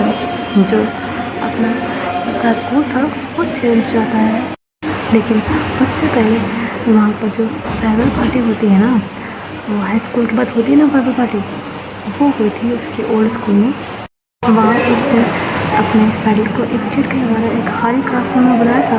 अभी फेडल को बहुत खुश हो गया था कि पता नहीं क्यों बुलाया है हमारे क्लासरूम में, लेकिन वो जब वहाँ पे गया था तो स्टाइल बस को देखता है, बस इतना कहता है, अपने लिए स्टैंड लेना सीखो, ये दुनिया कमज़ोर के लिए नहीं है, ना ही कायरों के लिए है। स्टैंड लोगे, लड़ोगे, तभी जी पाओगे यहाँ पे। बस इतना देख के वहाँ से वो चला जाता है। अभी अपने स्टैंड में उसको ज्वाइन कर लिया था, जिससे पहले को दुख भी बहुत हुआ था, लेकिन अब क्या कर सकते हैं। अपना स्टाइल जो अपने नया स्कूल था उसमें अपने पापा से आइसोलेटेड की लाइफ में लिस्ट करने की कोशिश कर था, लेकिन वो पहले को भूल ही नहीं पा रहा था। उसे बहुत ज़्यादा चीज़ें वो सब चीज़ें जो पहले करते रहेगा, एडवोकेट को नाम से परेशान करना, वो कुछ कर भी नहीं सकता था। ये उसका गोल नहीं है। वो जानता है कि पहले उसकी लाइफ में एक डिस्ट्रैक्शन बन के आया है, तो उसे भटका रहा है उसके मकसद पे। पर अब क्या करें। अगर स्टैंड कुछ साल बाद कॉलेज ज्वाइन किया तो वहाँ बार भी उससे पहले मिल गया, एंड ये दोनों ही दूसरे के पहचान गए थे। एंड स्टाइल ये देख के काफ़ी खुश था कि पहले के पैर बिल्कुल ठीक हो गए हैं, वो जैसे नॉर्मल लोग होते हैं वैसे ही हो गया है। सैडली वो स्टिल स्टाइल के पीछे पड़ा हुआ था। पहले की लाइफ में ना तो स्टाइल से पहले कोई था, ना स्टाइल के बाद कोई आया, तो वो ठीक भी बता तब भी उसने स्टाइल को डेट नहीं किया था। उसके पास चांस थे, वो सुंदर था देखने में, लड़कियाँ लड़के उससे अट्रैक्ट होते थे, पर उसे किसी में इंटरेस्ट नहीं था, और उसके मन में सिर्फ अपने स्टाइल के फ्रेंडशिप वाली भावना कर रही थी। वो उसे चाहत की तरह से चाहता था, लाइक वो लव वाली इंजीनियर होती है ना, उसी तरह से, तो उसे बस वही चाहिए था। एंड कॉलेज में आकर भी उसके पीछे पीछे ही घूमता रहता था। स्टाइल का परेशान हो गया था, वो उसे हर्ट नहीं करना चाहता था, पर ये इंसान तो पीछे ही पड़ गया था, और इस टाइम यहाँ से जा भी नहीं सकता था। लाइक वो बार बार कॉलेज बदलेगा, बार बार स्कूल बदलेगा, तो मुझे पूछ के नहीं क्या मसला हो गया, तो जाना नहीं चाहता था, अब लाइक जा नहीं सकता था। एंड अभी उसके पीछे घूमता रहता था हर जगह। वो जितना भी इस कॉलेज में रहा था, लाइक जब तक उसने ग्रेजुएशन कंप्लीट नहीं की थी तब तक पहले उसके साथ ही साथ रहता था, और उसने उसे कई बार ही कहा था कि उसे पसंद करता है। तो स्टाइल में इतना परेशान हो गया था कि वो भी जितनी बुरी बातें बोल सकता था वो उतनी बुरी बातें बोलना फैल लेता था। वो पीछा तो छोड़े, लेकिन पहले उसका पीछा ही छोड़ा था। अभी किसी तरह से उनका ग्रेजुएशन कंप्लीट हो जाता है, एंड स्टाइल वहाँ से निकल जाता है, एंड पहले फिर सेटल हो जाता है। अभी कुछ टाइम स्टाइल के जो उमंग का जो ब्रांच था जहाँ पर वो लोग वायरस को इंट्रोड्यूस बनाते थे, वही को ज्वाइन किया था। एंड इस बीच तक जब वो कॉलेज से निकला था, कॉलेज कंप्लीट किया उसने, उससे लेकर जब तक उसने अपनी उमंग का जो ब्रांच था वो ज्वाइन किया था, तब तक उसने कई कदम किए थे। कुछ बात उसने लॉन्ग कोई को खोजते टाइम किए थे, लाइक जिन लोगों से वो जानना चाहता था कि रंगे कहाँ है, और वो उसे नहीं बता रहे थे, वो उन्हें मार देता था। वो बताते तो भी वो मार देता था कि वो कोई सबूत नहीं चाहता था किसी के लिए भी। और कुछ लोग वो थे जो कि अपनी फिल्मों को परेशान करते थे, वो उन्हें भी मार देता था, क्योंकि अब फिल्मों उसके लिए इतना कर रही है, तो फिल्मों अगर किसी प्रॉब्लम में है तो उसका भी फ़र्ज बनता है वो बस उन्हें बता देते थे कि उसे किसे मारना है, और स्टाइल उसे मार देता था। लाइक फोन के लिए वो एक असिस्टेंट की तरह काम करता था। लाइक ऐसा नहीं कि वो असिस्टेंट कोई समझती थी, ऐसा नहीं था, लेकिन वो काम वही करता था उसके लिए। अभी स्टिल उमंग और अपने स्टाइल के बीच में कोई भी इमोशनल बॉन्डिंग नहीं थी, वो बस साथ रहते थे, साथ काम करते थे, पर कोई बातें नहीं थी उनकी। अभी एक दिन अपना फ्रेंड अपनी उमंग से मिलने आया था किसी काम के सिलसिले में, और वहाँ वो स्टाइल को देखता है। स्टाइल को देख के घबराया जाता है, क्योंकि पहले जिस तरह से देख के स्माइल करा था, स्टाइल तो डर किया था, एंड वो फिर से हो गया था। लेकिन अभी स्टाइल जो था वो भी ठान के बैठा था कि इस बार तो उसका पुनर्फलन करना ही है। लेकिन अपना फिर वापस ही अपना राग अलापने लग गया था, एंड इस बार स्टाइल उसे बहुत बुरी तरह से बातें भी बोला था अपने आप से, और उसे पंच भी दिया था। स्टिल उससे क्या था कि बस उसे एक चांस देते, बस एक चांस देते, वो उसकी ज़िंदगी में पैसा बन के रहेगा जैसे वो चाहता है, वो कुछ भी करने को तैयार था चाहिए। और इसलिए उससे ये कहता है कि वो उससे नफरत करता है, उसके मन में ज़रा बहुत हमदर्दी थी उसके लिए, वो भी ख़त्म हो चुकी है पहले के इस तरह के बिहेवियर के कारण। उसे बहुत ही उल्टी सीधी बातें सुनाता है। इस पॉइंट पे जाके पहले पूरी तरह से ब्लॉक हो जाता है। उसे रियलाइज़ हो गया था कि स्टाइल वाकई मुझसे प्यार नहीं करता है, वो स्टाइल को परेशान कर रहा है बस, और कुछ नहीं। कि गलत था, स्टाइल उसके लिए फीलिंग रखता था जब से वो उसके पीछे पीछे घूमता था स्कूल में, तब से। लेकिन क्या करें, पहले उसके गोल्स के बीच में आ रहा था, और अभी जो है अपने स्टाइल ने किया था, अपने बच्चों की जो की थी उस पर हाथ भी उठाया था, इन सब के बारे में लोगों को पता था। लाइक जो अपना पहले उसके पीछे पीछे घूमता रहता था, तो मोमो इतनी तो बेवकूफ़ है नहीं, तो उसने स्टाइल से खुद कहा था कि वो इस बार ऐसा कुछ करे कि पर उसे दोबारा कभी देखना भी ना चाहे। और स्टाइल इतना शॉक्ड था कि लग वो अपने भाई के साथ ऐसे कैसे कर सकती है, पर फिर वो मतलब डाल नहीं सकता था। वो खुद भी तो यही चाहता था कि पहले उसका पीछा करना छोड़ दे, अपनी लाइफ में आगे बढ़े, उसके चक्कर में अपने बर्बाद मत करेगी, उसके रास्ते वैसे भी बर्बाद है, उसका फ्यूचर क्या है उसे नहीं पता, तो चाहता कि पहले अपनी लाइफ बर्बाद करे। वो तो ये देख के ऐसा था कि इतने सालों में ये लड़का हुआ ही नहीं किया, जब कोई देखता है पीछे पहुँच जाता है। तो इसीलिए उसने अपने दिल पर पत्थर रख के अपने फ्रेंड के साथ सब किया था। तभी वो उसने ये कहा था कि आप कैसे कर लेती हैं, बार बार अपने भाई का दिल कैसे तोड़ लेती हैं, क्योंकि इस सब में वो शामिल थी, उसी ने कहा था सब करने के लिए। और स्टाइल की वजह भरा हुआ था कि पहले उसके रास्ते में आ जाएगा, उसके गोल के रास्ते में, ये सभी उसी ने भरा था। हालांकि लाजिम सी बात है वो आ रहा था उसके गोल के बीच में, लेकिन स्टिल ये भरा अपने फोन में।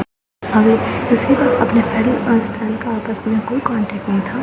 कभी कभी जो अपना फ्रेंड था स्टाइल को कॉल कर लिया करता था, फोन कॉल करेंगे, वो फोन कॉल ना उठाए, वरना उससे बात नहीं होती थी। स्टाइल को बुरा भी लगता था, लेकिन अब क्या कर सकते हैं। अभी इसीलिए जो अपना स्टाइल था उसे लॉन्ग के बारे में पता चल गया था कि वो है कहाँ पर। अभी उमंग और स्टाइल वहाँ पे जाने का निर्णय करते हैं। अभी वहाँ पे चले भी जाते हैं, और वहाँ जाकर जो अपना स्टाइल था वो लॉन्ग को ढूंढने में लग जाता है, एंड वो उसे ढूंढ भी लेता है। और उस तक पहुँचने के लिए भी उसने कई लोगों की हत्या की थी। लाइक इतनी टाइट सिक्योरिटी, इतना इंतज़ाम, और उन लोगों को मार कर वहाँ तक पहुँचना मुश्किल था, लेकिन स्टाइल ने कर लिया था ये काम भी। और वो फिर लॉन्ग को वहाँ पर लेकर भी आ गया था जहाँ पे उसे रखना था, बेसमेंट जैसी जगह, और वहाँ पर लाकर उसने पहले तो अपनी सारा जो गुस्सा जो नफरत थी वो निकाली थी, उसे मार मार कर। एंड लेकिन उसकी जान नहीं ली थी, क्योंकि उसकी जान लेनी ही नहीं थी, ये तो प्लान का ऐसा था नहीं।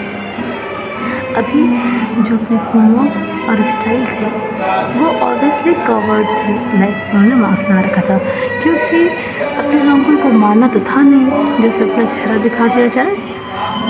तो अभी जो अपनी फोमो थी वो इंजेक्शन निकालती है अपने बैग से, और स्टाइल को कहती है कि वो उसे दे दे, ये तोहफा था जो उन्हें रिटर्न गिफ्ट देना था अपने लॉन्ग को, जो सौगात उन्होंने उसे इतने साल पहले दी थी ना, तो उसका ही रिटर्न गिफ्ट था।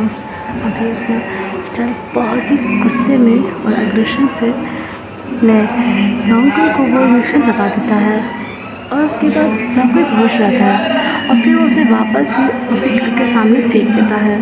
अभी जो लॉन्ग वाला केस हुआ था ना, इसी बीच जो के भाईजान और ये बाइक का एक्सीडेंट होता है, ये भी प्लान हो गया था। लाइक ऑब्वियसली उमंग ने ही प्लान किया था, एंड जो अपना स्टार्ट था उसे ये पता था बस कि लॉन्ग के साथ साथ अब जो अपना के भाईजान में उसका भी गेम करना है, एंड उसका एक्सीडेंट प्लान हो गया। लेकिन ये बाइक के बारे में उसे नहीं पता था कि ये बाइक सबकी भीड़ चढ़ जाएगा, एंड ये बाइक प्लान था भी नहीं, वो फोन का भी प्लान में नहीं था कि ये बाइक को मारना है।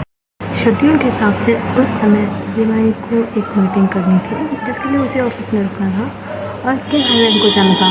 लेकिन ये बाइक की रिजल्ट इतनी ख़राब थी कि जो मीटिंग उसे रात में करनी थी वो मीटिंग दोपहर में ही हो गई थी, क्योंकि जो फ्लाइट था उसे थोड़ी जल्दी थी, जब उसे फ्लाइट लेकर कहीं जाना था, तो वो मीटिंग दोपहर में ही हो गई थी, तो वो फ्री हो गया था, और इसीलिए वो के भाईजान के साथ चला गया था। तो फुमोंग ने फिर ये नहीं सोचा था कि भाई यार साथ में है, तो ये प्लान कैंसिल कर दिया। उसने कहा कि एक्सिक्यूट कर दो ये प्लान।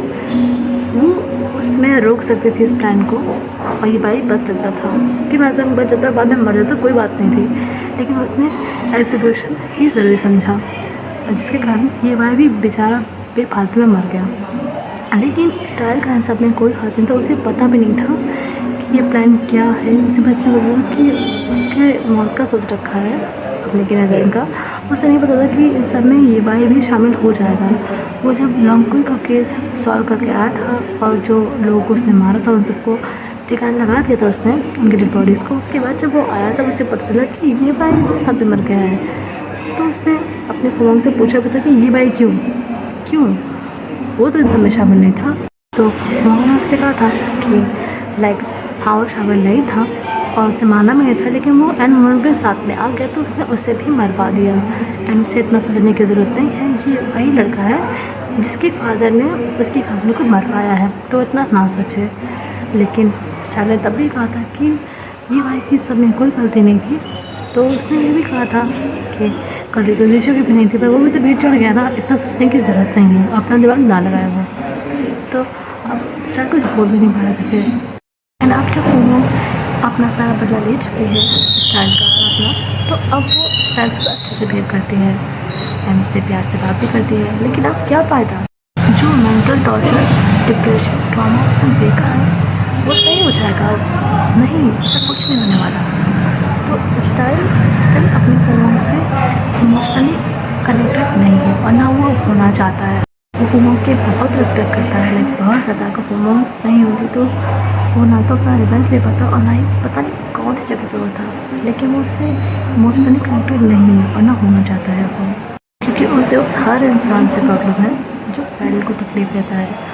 और वो बात अलग है कि वो फुमोंग को कुछ कहना नहीं चाहता, वो नुकसान नहीं पहुँचाना चाहता, वो फुमोंग की रिस्पेक्ट करता है। लेकिन उसे फुमोंग से प्रॉब्लम तो है क्योंकि उसने फैडल को हर्ट करने का सोचा, उसने उससे हर्ट करवाया उससे, तो इसलिए वो उससे खफा ही रहता है।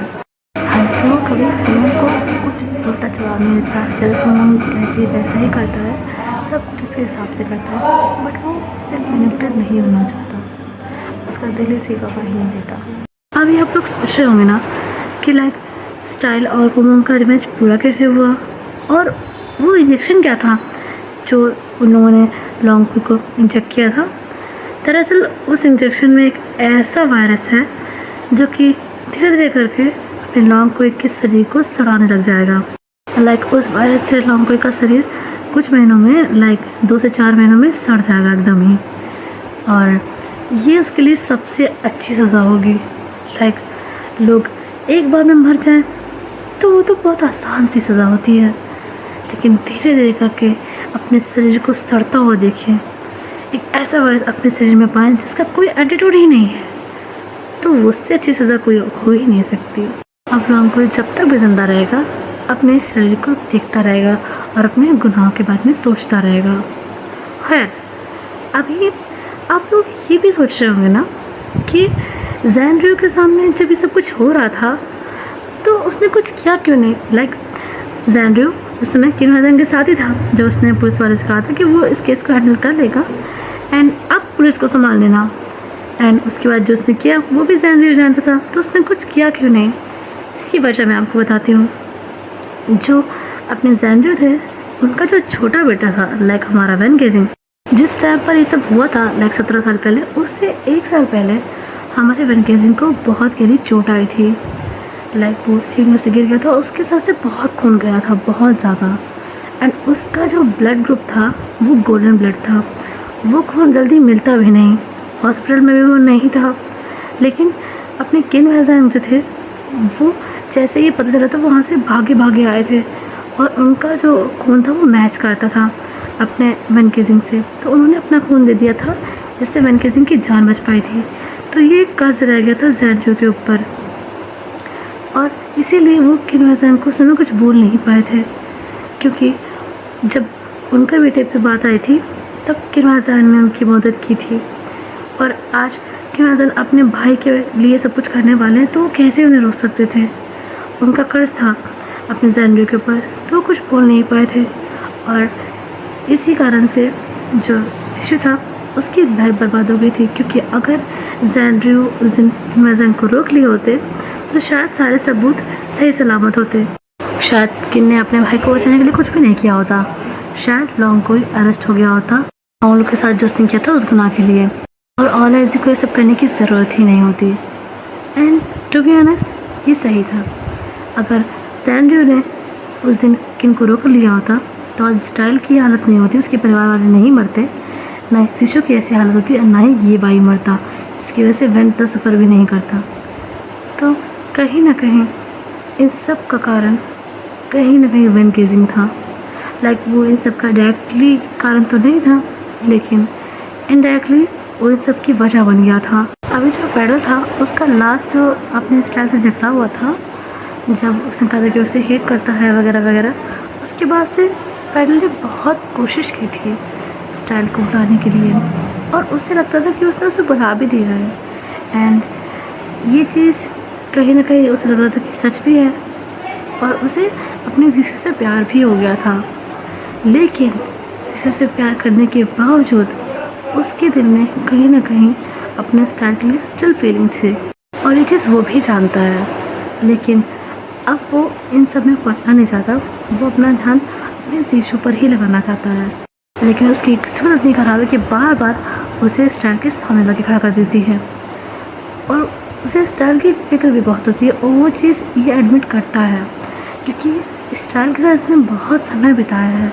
वो ये जानता है कि स्टाइल अपनी केयर नहीं करता, उसके मन में बहुत कुछ है जो छुपाता है, और बहुत कुछ है जिससे वो लड़ रहा है। जितना वो सफ़र कर रहा है वो सब कुछ वो देखता है, उसे पता है कि स्टाइल अपनी केयर नहीं करता, वो अपने बारे में बिल्कुल नहीं सोचता है। तो इसीलिए फेडरल उसकी केयर करता है, और वो स्टिल करता है उसकी केयर। अब इतना तो इंसान नहीं ना निकाल सकता अपने मन से सब कुछ, तो उसकी फीलिंग्स जो है वो तो कंट्रोल कर ले, लेकिन उसकी जो केयर है वो कंट्रोल नहीं कर पाता। जब भी वो स्टाइल को तकलीफ में देखता है तो उससे रहा नहीं जाता। इसीलिए उस दिन जब स्टाइल बारिश में भीग रहा था तो वो ज़बरदस्ती उसे कार में बिठा के घर लेकर आया था, और जब उस दिन आईना उस पर हाथ उठाने वाली थी तो फेडरल को पता भी नहीं था कि वहाँ पे मसला क्या है, और उसने आईना का हाथ पकड़ा था क्योंकि वो नहीं चाहता था कि कोई भी स्टाइल पर हाथ उठाए, उसे हर्ट करे। वो स्टिल स्टाइल से इतना ज़्यादा प्यार करता है कि कोई इतना नहीं है, लेकिन वो शीशे से भी प्यार करता है, और वो उसके प्रति लॉयल है। यहाँ आप आदमी देखिए, शीशे से दो लोग यहाँ प्यार करते हैं, इश्क वाला प्यार, लेकिन उन दोनों के ही दिल में किसी और के लिए जगह बन रखी है। बट स्टिल वो दोनों ही लोग शीशे से बहुत ही ज़्यादा प्यार करते हैं, शिद्दत वाला प्यार। खैर, अभी मैंने फ्लैशबैक जो भी है ये एक्सप्लेन कर दिया है जितना मैं कर पाई, लेकिन यदि मुझसे कोई गलती हो गई हो, कोई कन्फ्यूजन हो, तो आप मुझसे कमेंट बॉक्स में पूछ सकते हैं। एंड अब हम प्रेजेंट में आते हैं। अभी अपना स्टाइल था वो फेडरल के पास ऐसे बैठा हुआ था, और उसे बस सैड सी आंखों से बस देखे जा रहा था। अभी यहाँ से हमारा सीन शिफ्ट होता है, हमें शीशे को दिखाया जाता है जो कि अपने में बैठा हुआ था, और जो ज़मीन थी वहाँ पर वो बैठा हुआ था, और अपने घुटनों को खड़े करके बैठा हुआ था, और वो बहुत रो रहा था। वो फेडरल के साथ जो उसके मोमेंट थे उन्हें याद कर था, उसे बहुत बुरा लग रहा था। ऑब्वियसली फेडरल उसका बहुत अच्छा दोस्त था। फेडरल वो इंसान था जो हर हाल में शिशु के साथ रहना चाहता था। उसने हर सिचुएशन में शिशु को सपोर्ट करने का फैसला किया था। सब कुछ जानते हुए वो शिशु से शादी करना चाहता था। ये सब सोच के उसे बहुत दुख हो रहा था। अपने फेडरल के साथ बताया अपने मोमेंट्स को याद कर रहा था, और उसे बहुत दुख हो रहा था। वो अपने जो घुटना था उसके ऊपर ही सर रख के भी बहुत रोए जा रहा होता है। अभी फैन वहाँ पे आता है और वो शिशु कैसे देखता है, उसे बहुत दुख होता है, बहुत ज़्यादा। वो शिशु के लिए खाना लेकर आया था, वो उसे टेबल पे रखता है और शिशु के पास जाता है। अभी शिशु इतना रोने में मगन था कि वो नोटिस ही नहीं करता है कि मैंने यहाँ पे कब आया। अभी वो रोए ही जा रहा होता है, तभी वैन घुटनों के बल उसके पास आके बैठता है और शिशु के जो सर था उसके ऊपर हाथ फेरता है। अभी शिशु उस तरफ देखता है और फिर वो अपने आंसू साफ कर देता है। अभी बहन कहता है, आंसुओं का बह जाना अच्छा होता है शिशु, इन्हें बहने दो, इनके साथ साथ तुम्हारे दिल का दर्द भी बह जाएगा। अभी शिशु बहन की तरफ देखता है और फिर वो वापस से रोने लग जाता है। अभी बहन उसके पास आता है और उसके सर को पकड़ता है और सिर्फ ऐसे हक कर देता है, लेकिन वैसे नहीं कि मतलब शोल्डर पे उसका सर रखे, वो ऐसे हक करके रखा हुआ था उसे, जिससे जो अमन था उसके चेस्ट के पास अपने शिशु का सर होता है। अभिमन कैसे बहुत ही प्यार से अपने शिशु के बालों को लग रहा होता है, उसे कंसोल करने की कोशिश कर रहा होता है। शिशु बहुत ही रो जा रहा होता है, वो अमन को बैकअप करता है और रोता नहीं कहता है, अब जो कुछ भी हुआ वो नहीं होना चाहिए था, मैं नहीं होना चाहिए था। अभी अमन कहता है मैं जानता हूँ नहीं होना चाहिए था वो, जो बहुत बुरा हुआ है। अभी शिशु से रोज आ रहा होता है और किसी से कंसोल कर रहा होता है। अभी बहन के शिशु की सिचुएशन से बहुत ज़्यादा दुखी था, बहुत ज़्यादा दुखी, लेकिन उसकी एक्सप्रेशन से देख के बहुत अच्छा होता कि वो किसी बात से बहुत गुस्से दे रही है, ये भाई जो उससे अंदर बहुत परेशान कर रही है। अभी जब शिशु थोड़ा शांत होता है तो वो फिर शिशु को खाना भी खिलाता है, वो नहीं खा रहा होता है पर वो ज़बरदस्ती उसे कदम देकर खाना खिलाता है, ज़बरदस्ती उसे सुला भी देता है। उसका मन नहीं था पर ही नीडेड रेस्ट, जितना वो परेशान था उसे आवश्यकता थी आराम की, तो वो उसे जल्दी सुला देता है। अभी शिशु तो सो जाता है और वन केजन उसके पास ही बैठा होता है बेड पे और वो उसे देख रहा होता है और उसके एक्सप्रेशन अभी काफ़ी अजीब थे। जिस तरह से अपने शिशु को देख रहा था उसे समझ में आ रहा था कि वो काफ़ी ज़्यादा चिंतित है, लेकिन उसके अंदर गुस्सा भी था और ये भी दिख रहा था कि वो किसी बात को लेकर बहुत ज़्यादा गुस्से में है। अभी वो शिशु की तरफ देखे जा रहा होता है, तभी उसकी शोल्डर पे कोई हाथ रखता है, साफ की तरफ देखता है और फिर ऊपर की तरफ देखता है तो वहाँ पे सैंड्री होता है। अभी वह कहता है आप सोए नहीं पापा। अभी सैंड्री कहता है तुम भी तो नहीं सोए। वह शिशु की तरफ देखता है, अभी सैंड्री कहते हैं कब सोया। वह कहता है बस थोड़ी देर पहले। अब सैंड्री कहते हैं मुझे पता है तुम बहुत परेशान हो और क्रोधित भी मौके पर। अभी हम शिशु की तरफ देखते हुए ही कहता है मेरा गुस्सा होने के लिए जेलस है, आई रियली हेट हर, उसकी वजह से शिशु वाली सिचुएशन में है, लेकिन अभी मेरे गुस्से का कारण कुछ और है। फिर सैंड्री कहते हैं कुछ और क्या। अभी मैं उनकी तरफ देखता हुआ कहता है अगर मैं समझ पाऊँ तो आपको समझाऊँ। अभी वो कहते हैं तो मुझे बताओ तो सही, शायद मैं तुम्हारी कोई हेल्प कर पाऊँ। अभी हेड शेक करता हुआ कहता है नहीं बाबा। अभी सैंड्री उसके शोल्डर पे वापस से हाथ रखते हैं और कहते हैं तुम बताओ तो सही, तुम्हारा पिता हूँ उम्र में और तजुर्बे में दोनों तुमसे बड़ा हूँ। अभी शिशु की तरफ देखता है, अभी सैंड्री कहते हैं वो सो रहा है, अगर कुछ बात करना चाहते हो तो कर सकते हो। अभी वह उनकी तरफ देखता है, फिर वो अभी उनका हाथ पकड़ते हैं और सिर्फ बाहर ले आते हैं, लेकिन जो बालकनी थी वहाँ पर ले आते हैं। अभी फिर कहते हैं अब बताओ क्या बात है। अभी वही कहता है पापा मुझे समझ में नहीं आता कि मैं आपको कैसे एक्सप्लेन करूँ, लेकिन मुझ में कुछ अजीब है। अभी सैंड्री कहते हैं अजीब। अभी वही कहता है जी पापा मुझे आज खुद पर घिन आ रही है, गुस्सा आ रहा है। सैंड्री कहते हैं साफ साफ बताओ है। अभी वही कहता है पापा जो कुछ भी हुआ वो बहुत गलत हुआ है, बहुत ज़्यादा गलत। मैंने जैसे फ्राइडे और शिशु को देखा था बहुत पेनफुल था, दोनों की हालत सच में मुझसे देखी नहीं जा रही थी। इवन युवान और स्टार भी इस चीज़ से बहुत ज़्यादा इफेक्ट हुए थे, उन्हें भी बिल्कुल अच्छा नहीं लगा था जो आज हुआ। लेकिन जब फ्राइडे और शिशु का रिश्ता टूटा तो मेरे दिल में अजीब तरह की खुशी हुई, खुशी जो कि मुझे नहीं होनी चाहिए थी। अभी सैंड्री उसे देखते रहते हैं और फिर स्माइल करते हैं। अभी बहन कहते हैं पापा मैं कुछ आपको बता रहा हूँ और स्माइल कर रहे हैं।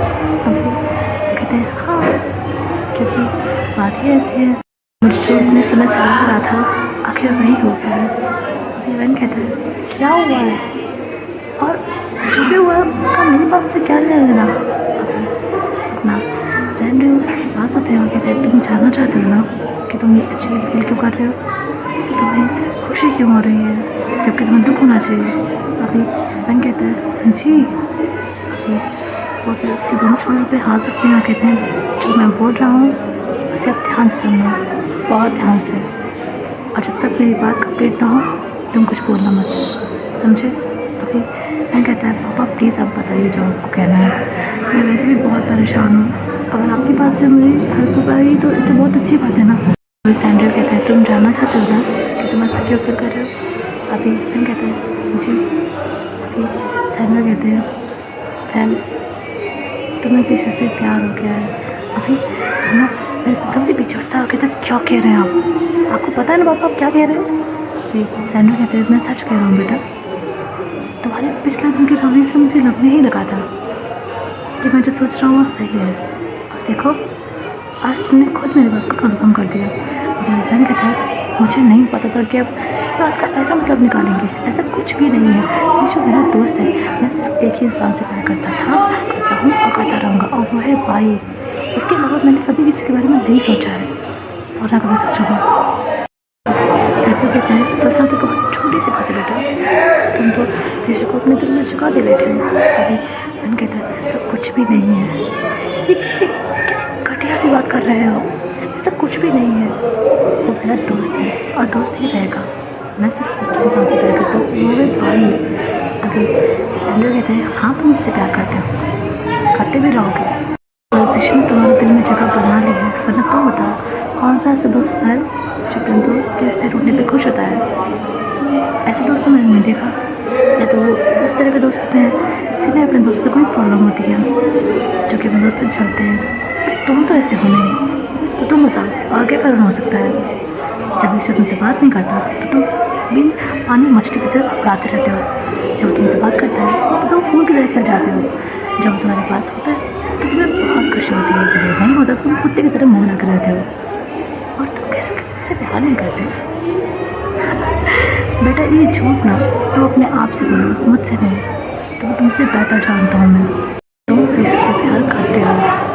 अभी बहन कहता है पापा आपको गलत फहमी हो गई है, और अपनी गलत फहमी मेरे मन में डाली है, क्योंकि ऐसा कुछ भी नहीं है।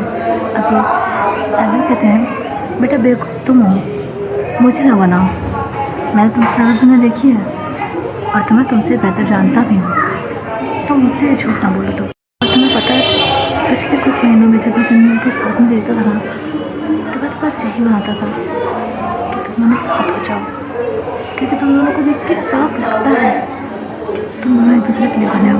अभी मैं कहता है पापा प्लीज़ क्या बोल रहे हैं आप, क्यों बोल रहे हैं ऐसा, आप ऐसा सोच भी कैसे सकते हो? बड़ी सी बात बताऊँ मुझे बड़ा से। अभी शायद लोग अपनी आँख फुल करते हैं, कहते हैं क्या ऋषि ने तुमसे कहा ये? अभी मैं कहते हैं क्या मतलब इसका? ऑफकोर्स वो तो मेरे से प्यार करते हैं। अभी सैंडल कहते हैं मुझे तो नहीं लगता कि वह तुम्हारा शीशो फ्रेंड से प्यार करता है। अभी फ्रेंड कहता है रविश अब ऐसा नहीं होता तो भला वो लोग शादी क्यों करने वाले थे? अभी सैंडल कहते हैं शायद इसलिए क्योंकि फ्रेंड उससे प्यार करता है, शायद इसलिए कि वो प्यार नहीं रहना चाहता था, वो नहीं चाहता हो कि तुम उसके लिए अपनी लाइफ बर्बाद करो। शायद वो फ्रेंड के सच्चे दोस्त को एक चांस नहीं रहता होगा, शायद वो यहाँ से जाना चाहता होगा, इसलिए उसने ऐसा किया। अभी बहन कहता है पापा कुछ भी सोच रहे हैं। अभी सैंडल से देख के स्माइल करते हैं और कहते हैं सच कह रहा हूँ, बाकी बना न माना तुम पे है, तुम अपना दिल हार चुके हो इसके ऊपर। सैंडल पर कहते हैं अच्छा मेरी बात का जवाब देना, सच सच अगर तरह देखता है। अभी सैंडल कहते हैं जब मैंने तुमसे कहा किसी शुक्र से प्यार नहीं करती वगैरह वगैरह, तुम्हें खुशी है। अभी फ्रेंड से उन्हें बहुत ज़्यादा हैरानी से देखे जा रहा होता है क्योंकि यार रिलीफ तो उससे मिला था सुनकर, उसे खुशी भी हुई थी, लेकिन वो इस समय उस पर ध्यान नहीं दिया था और सैंडल की बातों पर जवाब देने लग गया था। फिर सैंडल से देखते हैं वो कहते हैं मतलब मैं सही कह रहा हूँ है ना? अभी मैंने कुछ नहीं बोलता है, वो कहता है ये सब पाप है डैड, और ये सच नहीं है। अभी सैंडल कहते हैं ये सब पाप नहीं है, मान करना कोई गलत बात नहीं है, और तुम कुछ गलत नहीं कर रहे और मैं तुमने कुछ किया है गलत। अभी बहन कहता है ऐसा नहीं हो सकता है। अभी कहते हैं ऐसा हो चुका है, उसमें कोई बुराई नहीं है, ये तुम्हारा नज़रिया है, किसी के जाने से लाइफ थक नहीं जाती है, लोगों के ब्रेकअप हो जाते हैं तो क्या वो जीते नहीं हैं? ऐसा नहीं होता जिससे तुम समझ रहे हो, लाइफ किसी के लिए नहीं रुकती। बहन कहता है